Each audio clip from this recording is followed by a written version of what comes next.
Hello दोस्तों, welcome to EW classes. My name is Vashishth. आज हम लेकर आए हैं क्लास 11 फिक्शन का लेक्चर नंबर 3। इस लेक्चर में हम फिक्शन और इंक्लाइन प्लेन और एंगल ऑफ रिपोर्ट के बारे में जानेंगे और इंक्लाइन प्लेन के प्रॉब्लम्स भी हम करेंगे। तो चलिए अब हम शुरुआत करते हैं फ्रिक्शन ऑन इंक्लाइन प्लेन। ठीक है, टॉपिक क्या रहेगी हमारी? Friction on inclined plane. किसी भी इंक्लाइन प्लेन पर हमको फ्रिक्शन बताना है। ठीक है, अब देखिए, अच्छा ये बताइए कि मान लीजिए कोई इस तरीके से इंक्लाइन प्लेन है। ठीक है, कोई इस तरीके से आपका इंक्लाइन प्लेन है, इस पर आपने बॉक्स को रखा है।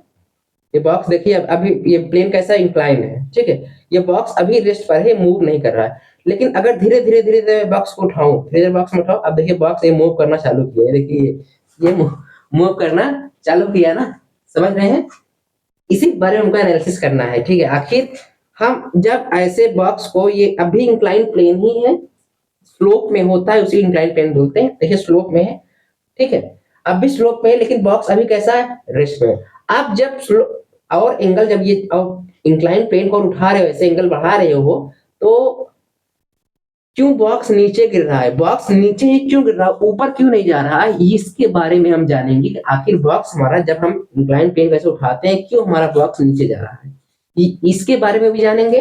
और हम जानेंगे एंगल ऑफ रिपोर्ट क्या होते हैं। ठीक है, समझ रहे हैं? चलिए देखिए, मान लीजिए ये आपका कोई इंक्लाइन प्लेन है, ये आपका कोई इंक्लाइंड प्लेन है जिसका एंगल क्या है? थीटा है। इस पर हमने किसी बॉक्स को रखा जिसका मास क्या था? m था। अब जब हमने बॉक्स को इस इंक्लाइन प्लेन पर रखा था जिसका एंगल क्या था? थीटा था, तब ये बॉक्स कैसा था? रेस्ट पर था। कैसा था? रेस्ट पर था। अब आपको पता है कि जस्ट परपेंडिकुलर टू सरफेस आपको यहाँ mg मिलेगा। ठीक है, और mg के दो कंपोनेंट बटेंगे, एक आपको इधर मिलेगा mg साइन थीटा, दूसरा आपको इधर मिलेगा mg cos थीटा। समझ रहे हैं? ठीक है, और आपको ये देखिए, ये कांटेक्ट है, ये जो बॉक्स है या फिर जो ब्लॉक है हमारा, ये इंक्लाइन प्लेन से कांटेक्ट में है, तो यहाँ पर आपको नॉर्मल रिएक्शन मिलेगा। क्या मिलेगा आपको? नॉर्मल रिएक्शन मिलेगा। ठीक है, ये मिलेगा। ठीक, अब बात आती है, ठीक है, समझ रहे हैं, ये फ्रिक्शन ऑन इंक्लाइन प्लेन है। इसी टॉपिक को हम पढ़ेंगे, इसी में हमको मिलता है एंगल ऑफ रिपोर्ट क्या होता है। ठीक है, अब आपको पता है, जैसे अभी हमने कहा, आपने बॉक्स को ऐसे रखा हुआ है, तो बॉक्स अभी कैसा है? रेस्ट पर है। ठीक है, अब आपको पता है अगर बॉक्स, ठीक है, अभी रेस्ट पर है, अगर मैं कहूं धीरे धीरे आप एंगल बढ़ाइए, धीरे धीरे आप एंगल बढ़ाइए, जैसे अभी बॉक्स यहाँ पर था, आपने एंगल बढ़ाकर इसका बॉक्स का एंगल बना दिया, मान लीजिए अब आपने बना लिया 5, अब आपने बढ़ा दिया 5। देखिए इंक्लाइन प्लेन, आपने इंक्लाइन प्लेन का एंगल बढ़ाया, उसको हमने माना अब ये 5 है। इस कंडीशन पर आपका जो बॉक्स था, मास m है, mg आपको ऐसे ही मिलेगा, यहां मिल रहा था आपको mg cos, अब यहाँ 5 मिलेगा क्योंकि एंगल क्या है? 5 है। और यहाँ क्या मिलेगा आपको? ठीक है, यहाँ आपको क्या मिलेगा? यहाँ आपको मिलेगा, लिख देते इधर, mg sin 5। ये है। ठीक है, समझ रहे हैं? अब देखिए, आपको पता है अगर इस कंडीशन में है, अगर आप इस बॉक्स को रखे हुए हैं इस कंडीशन में, तो फ्रिक्शन जस्ट अपोजिट लगेगा, इधर आपको फ्रिक्शन मिलेगा, अपोजिट जस्ट फ्रिक्शन लगेगा। अब देखिए, एक बार जान लीजिएगा, अभी आप जब एंगल थीटा रखे थे इस इंक्लाइन प्लेन पर, ये जो आपका ब्लॉक था या फिर जो आपका ये बॉक्स है जिसका मास m है, ये कैसा है? रेस्ट पर है। लेकिन जैसे जैसे आप एंगल बढ़ाते हो, अगर जैसे हमने बढ़ाया, अगर हमने एंगल बढ़ाकर अब एंगल हमने क्या कर दिया? 5 कर दिया। एंगल हम बढ़ा दिए इंक्लाइन प्लेन का, अब हम एंगल कर दिए 5। अगर इस 5 एंगल से थोड़ा सा एंगल ज्यादा बढ़ा दूं, समझ रहे? अगर इस 5 एंगल से थोड़ा सा एंगल में और ज्यादा बढ़ा दूं, तुरंत ये बॉक्स मोशन में आ जाएगा और ऐसे नीचे गिर जाएगा। समझ रहे? मतलब ये 5 एंगल, ये एज इसकी लिमिट है, एज अ लास्ट लिमिट है कि इस इतना अगर आप किए हो, अगर आपका एंगल फाई है, इतना तक आप किए, आपका बॉक्स अब भी रेस्ट में रहेगा। लेकिन इससे थोड़ा सा भी आप बढ़ाए एंगल, इससे आप थोड़ा सा भी एंगल बढ़ाए, ये तुरंत बॉक्स नीचे गिर आएगा। इसका मतलब कि अब जो यहाँ फ्रिक्शन लग रहा है, वो फ्रिक्शन अब लग रहा है एट लिमिटिंग। एट लिमिटिंग मतलब लिमिटिंग फ्रिक्शन, मतलब इसकी लिमिट है। अगर आप इस लिमिट को क्रॉस किए, अगर आप थीटा से भी ज्यादा एंगल बढ़ा दिए, तो अब क्या होगा, अब आपका बॉक्स स्लाइड कर जाएगा, नीचे की तरफ गिर जाएगा। ऐसे यहाँ नॉर्मल लगेगा, ऐसे यहाँ नॉर्मल लगेगा ही, ठीक है। इस तरीके से है, समझ रहे हैं? ठीक, फिर से समझ लीजिए कि जैसे मान लीजिए कोई इंक्लाइन प्लेन है जिसका एंगल थीटा है, उस पर हमने किसी बॉक्स एम को रखा है, हमने किसी बॉक्स एम को रखा, और वो बॉक्स कैसा है, रेस्ट पर है, ठीक है। अब धीरे धीरे हमने एंगल बढ़ा, अब हम धीरे धीरे एंगल बढ़ा रहे हैं, इंक्लाइन प्लेन का धीरे धीरे हम बढ़ा रहे हैं। एक ऐसी कंडीशन आई कि अगर अब इस कंडीशन से ज्यादा, मतलब एक ऐसा हमने एंगल लिया फाई, अगर इस फाई एंगल से भी ज्यादा अगर हम एंगल बढ़ा दें, मतलब अगर हम एंगल मान लीजिए अब और बढ़ा दें इंक्लाइन प्लेन को, अगर हम कुछ इस तरीके से और आगे कर दे, तो तुरंत बॉक्स ये स्लाइड करके नीचे गिराएगा, ठीक है।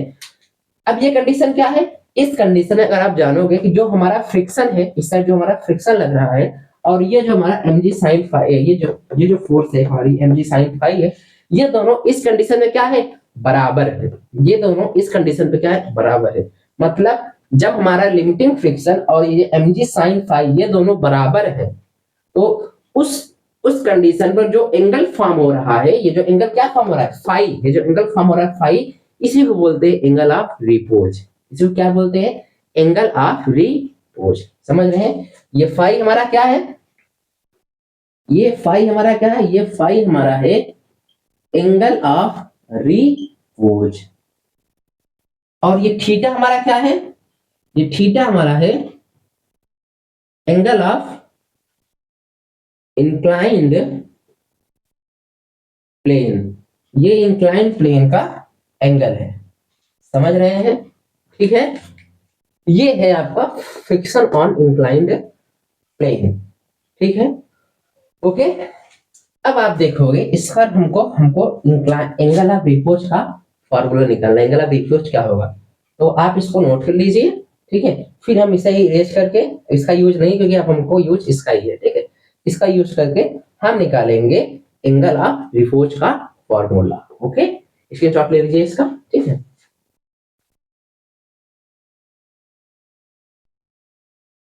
ओके, नोट हो गया। चलिए अब हम चलते हैं इसके आगे। अपना कहा हो गया, मतलब अब इसका काम नहीं है, इसका काम इसलिए नहीं क्योंकि अभी हमको यहाँ बताना है, ठीक। समझ लीजिए, फिर समझ लीजिए कि ये कंडीशन क्या, ये कंडीशन ये है कि अब अगर इससे ज्यादा एंगल हम बढ़ा दे, तो ये बॉक्स तुरंत स्लाइड कर जाएगा, नीचे की तरफ चला आएगा। मतलब इसकी लिमिटिंग कंडीशन है, अगर इससे ज्यादा हमारा एंगल बढ़ाएंगे तो बॉक्स जस्ट नीचे गिर जाएगा, ठीक है। समझ रहे हैं? ठीक। अब अगर आप यहाँ पर देखोगे, अगर ये बॉक्स अब भी कैसा है, बॉक्स आपका अब भी रेस्ट पर है, रेस्ट पर है। इसका मतलब क्या है कि अपवर्ड बराबर डाउनवर्ड। अगर आप फ्री बॉडी डायग्राम इसका बनाओगे, बना है खुद ही, यहाँ देखोगे तो आपको यहाँ मिलेगा n बराबर में, क्योंकि अपवर्ड बराबर डाउनवर्ड, n बराबर में आपको मिल रहा है mg cos फाई। क्या मिल रहा है, mg cos फाई। और यहाँ देखोगे तो इधर भी इक्वल होगा, तभी तो नीचे आ रहा है। इसका मतलब यहाँ भी क्या है, आपका जो लिमिटिंग फ्रिक्शन है वो बराबर है किसके, mg sin phi, mg sin phi. अब ये FL क्या है, लिमिटिंग फ्रिक्शन। लिमिटिंग फ्रिक्शन का फार्मूला क्या होता है, म्यू एस एन बराबर में mg sin phi mu S ही लिखिए। n की वैल्यू क्या है, n की वैल्यू है mg cos फाई बराबर में mg sin फाई, ठीक है। अब देखिए mg से mg कैंसिल हो गया, बचा क्या, म्यू एस, यहाँ क्या बचा है, साइन फाई है। ये cos फाई इस साइड आएगा, डिवाइड में आ जाएगा, cos फाई हो गया आपका। ये आपका म्यू एस बराबर में tan फाई, ठीक है। फाई रोको आप, आपको मिलेगा tan इनवर्स म्यू एस। ये है आपका फाई, क्या है, ये है आपका एंगल ऑफ रिपोज। ये क्या है आपका एंगल ऑफ रिपोज, इसे ही बोलते हैं एंगल ऑफ रिपोज। मतलब आप कह सकते हैं कि the angle of inclination, the angle of inclination, inclination मतलब इस ये, the angle of inclination at which the static friction become equal to limiting friction is known as angle of repose.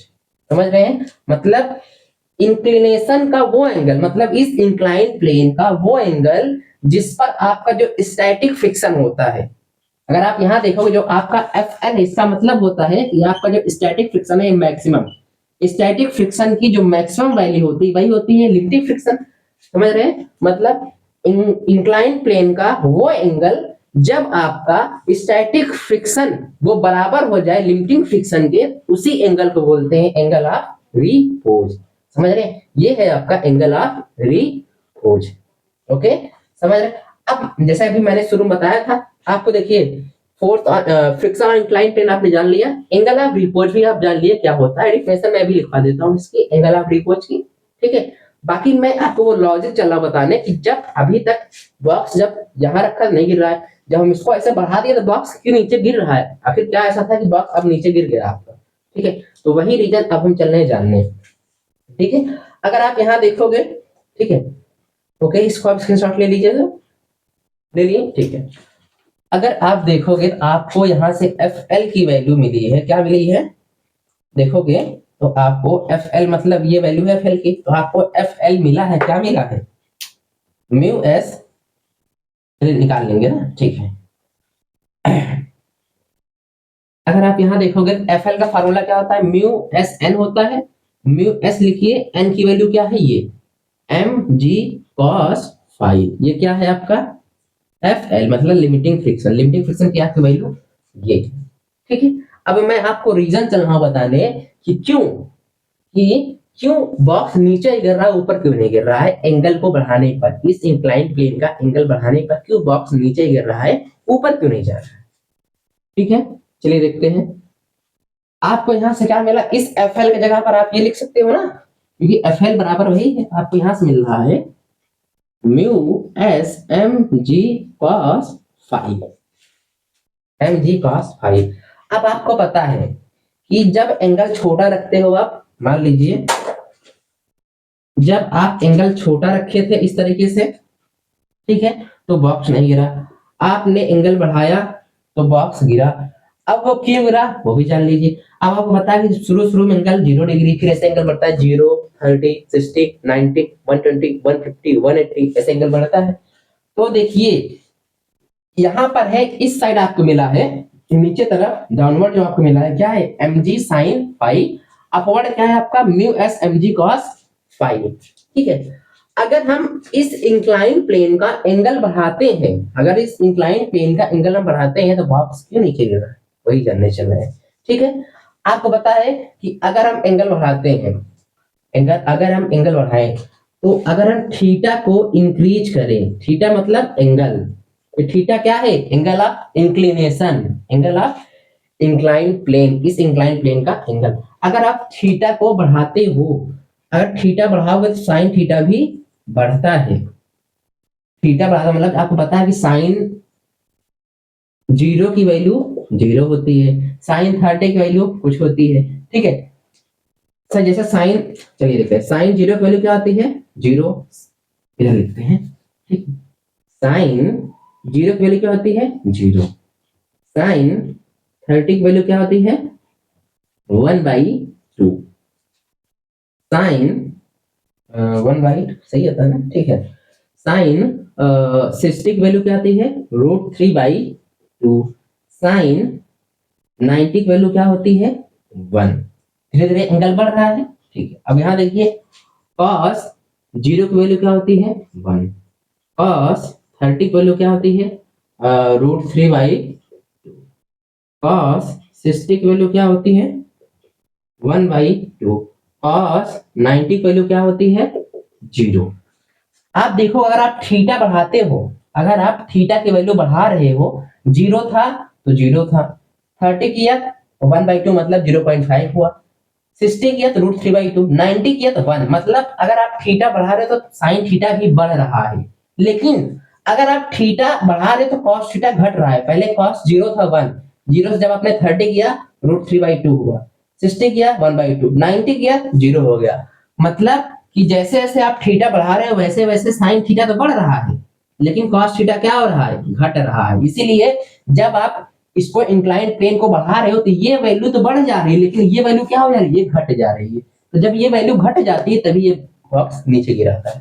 ठीक है, तो ये था आपका रीजन क्यों बॉक्स ऊपर से नीचे गिरता है। ठीक है, तो आप समझ गए, आप जान गए कि एंगल ऑफ रिपोज क्या होता है, क्यों बॉक्स हमारा ऊपर न जाके नीचे गिरता है, सारा कुछ आप जान गए। अब हम चलते हैं इस पर क्वेश्चंस प्रैक्टिस करने। ओके, तो आप इसको नोट कर लीजिए, इसको स्क्रीनशॉट ले लीजिए ना, हम इसका डेफिनेशन में लिखवा देते हैं। ठीक है, एंगल ऑफ रिपोज का स्क्रीनशॉट ले लीजिए। ठीक है, चलिए। ठीक, ला ला ला ला ला।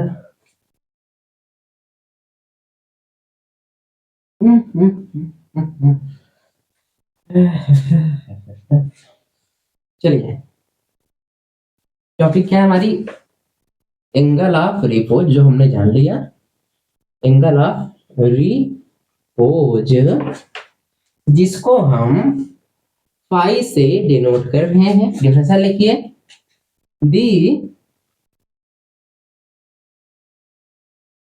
the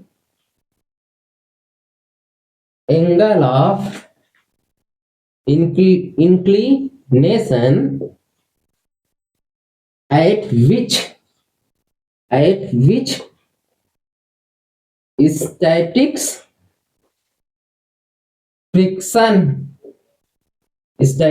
friction become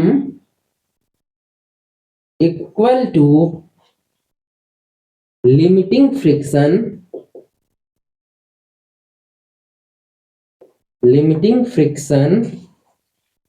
is known as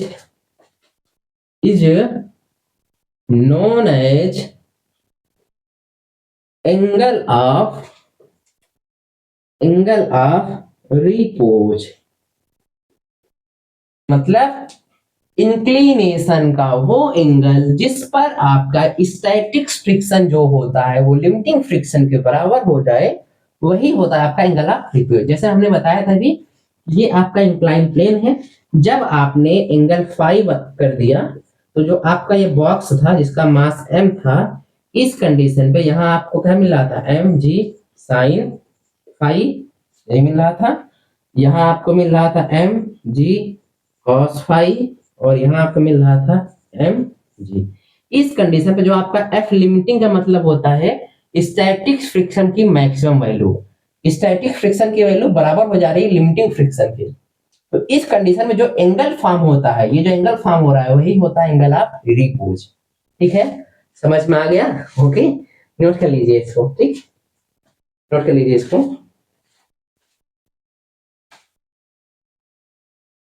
चलिए, अब देखिए इसमें कुछ केसेस हैं कि कब आपका बॉडी मूव करता है कब नहीं मूव करता है, ये कंडीशन है, इसको भी आप लिख लीजिए। ठीक है, फिर हम चलते हैं प्रॉब्लम्स पर। प्रॉब्लम्स मतलब न्यूमेरिकल प्रॉब्लम। ओके, चलिए, जैसे एक आपका केस फर्स्ट, मानिए केस फर्स्ट है ये आपका, इसको मानिए ये आपका केस सेकेंड है, एक मानिए आप केस थर्ड। ठीक है, अगर जो आपका एंगल ऑफ इंक्लिनेशन है, थीटा क्या है, एंगल ऑफ इंक्लिनेशन या फिर एंगल ऑफ इंक्लाइंड प्लेन, ये फाई मतलब एंगल ऑफ रिपोज से कम है। अगर आपका थीटा एंगल ऑफ रिपोज से छोटा है तो बॉडी आपकी कैसी रहेगी, रेस्ट पर रहेगी, फर्स्ट कंडीशन। सेकेंड, अगर आपका एंगल ऑफ इंक्लिनेशन थीटा के बराबर है तो भी बॉडी आपकी जस्ट अबाउट टू स्लाइड, मतलब स्लाइड करने वाली रहती है, जस्ट अबाउट टू स्लाइड मतलब सरकने वाली रहती है, या फिर आप कह सकते हैं तब भी बॉडी आपकी रेस्ट पर रहेगी। लेकिन यदि आपका एंगल ऑफ इंक्लिनेशन ये एंगल ऑफ रिपोज से बड़ा हो जाता है तो बॉडी आपकी स्लाइड कर जाती है, बॉडी आपकी स्लाइड कर जाती है, यानी बॉडी आपकी मोशन में आ जाती है। ठीक है, तो ये है आपके तीनों केसेस, इसको आप नोट कर लीजिए। ठीक है, समझ में आया? इसको आप नोट करिए, फिर हम चलते हैं न्यूमेरिकल्स में।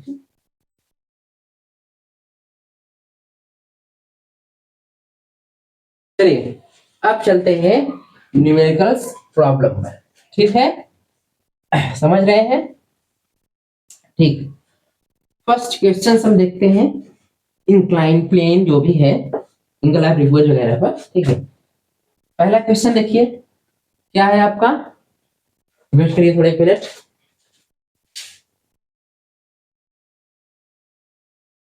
चलिए देखिए आपका क्वेश्चन नंबर फर्स्ट क्या है, if angle of repose, if angle of repose is 45 degree, then find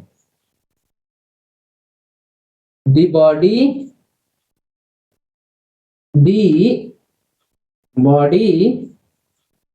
is at rest or motion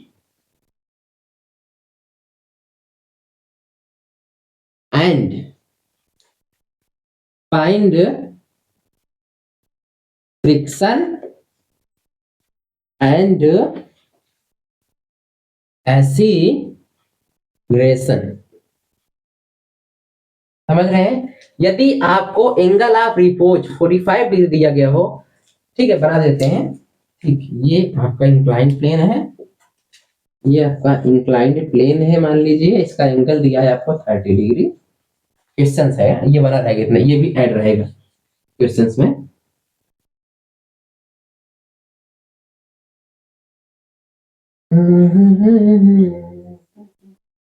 ठीक है, ये आपका इंक्लाइन प्लेन है। इफ एंगल ऑफ रिपोज, यदि आपको एंगल ऑफ रिपोज 45 डिग्री दिया गया हो, find the body is at rest और मोशन। आपको फाइंड करना है कि बॉडी आपकी रेस्ट पर है या फिर मोशन पर है। बॉडी का मास मान लीजिए आपको दिया जाए 6 kg, ठीक है, आपको फाइंड करना है कि जो आपका बॉडी है ये रेस्ट पर है या फिर मोशन में है। फिर आपको फाइंड करना है फ्रिक्शन, कैसी फ्रिक्शन है, और एक्सीलरेशन आपको बताना है। ठीक है, समझ रहे हैं? चलिए अब आप क्या करोगे, इसका बनाओगे फ्री बॉडी डायग्राम। तो आप करिए, यहाँ ये रहा आपका 6g, यहाँ क्या मिलेगा आपको 6g cos 30 डिग्री, यहाँ आपको मिलेगा 6g sin 30 डिग्री। ओके, यहाँ आपको मिलेगा नॉर्मल और यहाँ आपको मिलेगा f लिमिटिंग। ठीक है, तो अब आप यहां से निकालोगे n, आप क्या निकालोगे n, n बराबर है मतलब अपवर्ड बराबर डाउनवर्ड, n बराबर आपको क्या मिलेगा 6g cos 30 degree, 6 cos 30 degree, 6g की वैल्यू 10 होती है, 30 की वैल्यू क्या हो जाएगी आपकी √3/2 cos 30 की वैल्यू। कंफ्यूज हो जा रहे हैं, एक मिनट, साइन 0 डिग्री साइन √3/2 अब होगी आपकी √3/2 की। एक बार मैं चेक कर लूं, कंफ्यूज हो रहे हैं। ठीक, यस करेक्ट, cos 30 की वैल्यू √3/2 डिवाइड करिए, कितना मिला 5 5 से 30 √3, ये आपको n की वैल्यू मिली है। ठीक है, अब जब n मिल गया आप क्या निकालोगे f लिमिटिंग। ठीक है, f लिमिटिंग का फार्मूला क्या होता है, म्यू s और n तो आपको पता है लेकिन म्यू s नहीं पता, तो म्यू s कैसे निकालेंगे, म्यू s हम निकालेंगे एंगल ऑफ रिपोज से। तो एंगल ऑफ रिपोज का फार्मूला क्या होता है, होता था आपका tan बराबर में फाई बराबर में tan इनवर्स म्यू s। तो फिर आप इसको लिख सकते हो tan फाई बराबर में म्यू s। ठीक है, ओके, अब tan फाई की वैल्यू मतलब एंगल ऑफ रिपोज कितना दिया गया है 45 डिग्री, कितना दिया है 45, ये क्या है आपका म्यू s। tan 45 की वैल्यू क्या होती है 1 होती है, तो म्यू s की वैल्यू क्या मिली आपको 1, आप यहाँ लिखिए 1, इंटू में ये क्या है 30√3, ये क्या है आपका FL, क्या है आपका FL, तो FL आपको क्या मिलता है 30√3, मतलब आपको जो फ्रिक्शन यहाँ मिल रहा है लिमिटिंग फ्रिक्शन मतलब कितना मिल रहा है 30√3। अगर आप ये चेक कर लोगे इसकी वैल्यू निकाल लो, अगर 30√3 से ज्यादा हुआ तो बॉडी आपकी मोशन में है, अगर 30 रूट से कम हुआ तो बॉडी आपकी कैसी है रेस्ट में है। तो हम इसकी वैल्यू निकालते हैं, ये क्या है आपकी 6g sin 30, 6g sin 30, 6 into जी की वैल्यू 10, sin 30 की वैल्यू 1/2, डिवाइड करिए 3, कितना आया 30, 2 3 30 सही है, 2 5 ओके एवरीथिंग इज फाइन, 30 आपको क्या मिला है ये 30 मिला, इसकी वैल्यू क्या है 30 और ये आपको 30√3 मिली। इसका मतलब लिमिटिंग फ्रिक्शन आपका ज्यादा है और ये अप्लाइड फोर्स लग रही है इससे क्या ये कम है। तो अगर आपकी लिमिटिंग फ्रिक्शन ज्यादा है और ये फोर्स कम है तो बॉडी कैसे यहाँ पर रेस्ट पर है, बॉडी कैसी है रेस्ट पर, ये बॉडी कैसी है, ये बॉडी आपकी है रेस्ट पर। अब अगर बॉडी आपकी रेस्ट पर है तो कैसा फ्रिक्शन हुआ स्टैटिक फ्रिक्शन हुआ, कैसा फ्रिक्शन हुआ स्टैटिक फ्रिक्शन हुआ। अगर बॉडी ठीक है समझ गए, बॉडी आपकी रेस्ट पर है तो आप फ्रिक्शन बता सकते हो बॉडी रुकी हो जिसमें फ्रिक्शन लगेगा स्टैटिक फ्रिक्शन, ठीक है। अगर बॉडी रेस्ट पर एक्सीलरेशन आपको 0 मिलेगा, समझ रहे हैं। पहली बात फ्रिक्शन बॉडी रेस्ट पर होने की वजह से आपको स्टैटिक मिलता है, सेकंड बॉडी रेस्ट पर एक्सीलरेशन आपको मिलता है 0, समझ गए, ओके नोट कर लीजिए इसे, ठीक है।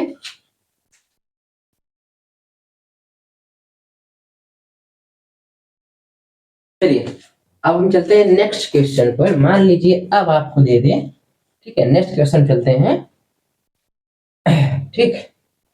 अगर अब आपसे पूछ ले कि अब आपको दिया जाए, ये दे दिया जाए कितना एंगल ऑफ रिपोज आपको दे दिया जाए 60 डिग्री, ठीक है, ये आपका इंक्लाइन प्लेन है, इसको दे दिया जाए 45 डिग्री, ठीक है।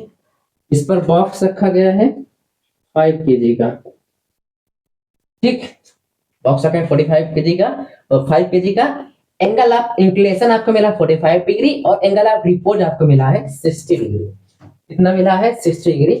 आपको यही चीजें फिर से फाइंड करनी, क्या मिलेगा, क्या फ्रिक्शन होगा, क्या एक्सेलरेशन क्या होगा, तो ये सारी चीजें आपको करनी होगी। तो एक बार आप ट्राई करिए, ठीक है, वीडियो को पॉज करके एक बार ट्राई करिए, देखिए कर लेते हैं क्योंकि इसी तरीके से है, ठीक है, समझ रहे हैं, पॉज कर लीजिए।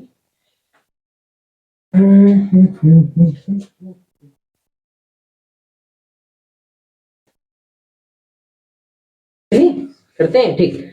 अब सबसे पहले आप इसका बनाओ फ्री वर्क डायग्राम, तो आपको मिला यहाँ पर 5g, ये मिला आपको 5g cos 45 डिग्री, ठीक है, ये मिला आपको 5g cos ये साइन हो जाएगा 5g sin 45 डिग्री, ऊपर आपको मिलता है n और नीचे मिलता है f, जो कि हो सकता है f स्टैटिक्स मान लीजिए या फिर f लिमिटिंग, जो मिलेगा वो पता चलेगा, मान लीजिए f लिमिटिंग, हमको चेक करेंगे ना f लिमिटिंग निकाल कर हम कि बॉडी रेस्ट पर है या फिर मोशन में है।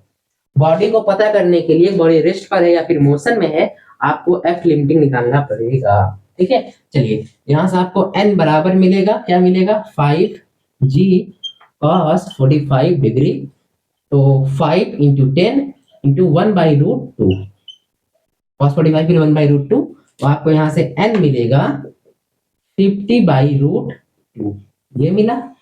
अब आप f लिमिटिंग निकालिए, तो f लिमिटिंग के लिए FL बराबर में म्यू SN, तो आपको म्यू S चाहिए, तो म्यू S कैसे निकालते हो according to angle of repose का फॉर्मूला लगा के, तो आपको मिलता है क्या था tan phi बराबर में म्यू S, तो tan 60 लिखना है क्योंकि एंगल ऑफ रिपोज आपको 60 डिग्री दिया गया है, म्यू S लिखिए, समझ रहे हैं। tan 60 वैल्यू क्या आती है √3, ये आपको म्यू S की वैल्यू मिलती है √3, तो आप यहाँ पर लिखिए √3 इंटू में 50√2, ओके समझ रहे हैं। ये आपको FL है, FL क्या मिला आपको 50√3 डिवाइड बाई रूट में 2, ये आपको FL मिला। अब आपको चेक करना है कि बॉडी रेस्ट पर है मोशन में, तो आप ये भी वैल्यू निकाल, ये क्या मिलेगा आपको 5g sin 45 है, तो 5 इंटू में 10 इंटू में 1/√2, 50/√2, तो ये वैल्यू आपको मिलती है 50/√2, और ये वैल्यू आपको मिलती है 50√3/√2। तो ये वैल्यू अब भी क्या है आपकी ज्यादा है, ये वैल्यू अब भी आपकी ज्यादा है, लिमिटिंग ज्यादा है, और ये वैल्यू क्या है कम है। तो अगर ये ज्यादा है तो ये बॉडी मूव करेगी नहीं, बॉडी अब भी कैसी है आपकी, बॉडी अब भी आपकी है रेस्ट पर है। अगर बॉडी रेस्ट पर है इसका मतलब इस पर जो फ्रिक्शन लग रहा है वो लग रहा है स्टैटिक फ्रिक्शन। अब बॉडी रेस्ट पे होने की वजह से आपको एक्सीलरेशन मिलेगा 0। ठीक है, समझ रहे हैं? ओके, तो आज के लिए इतना ही, पढ़ते रहिए। Thank you very much.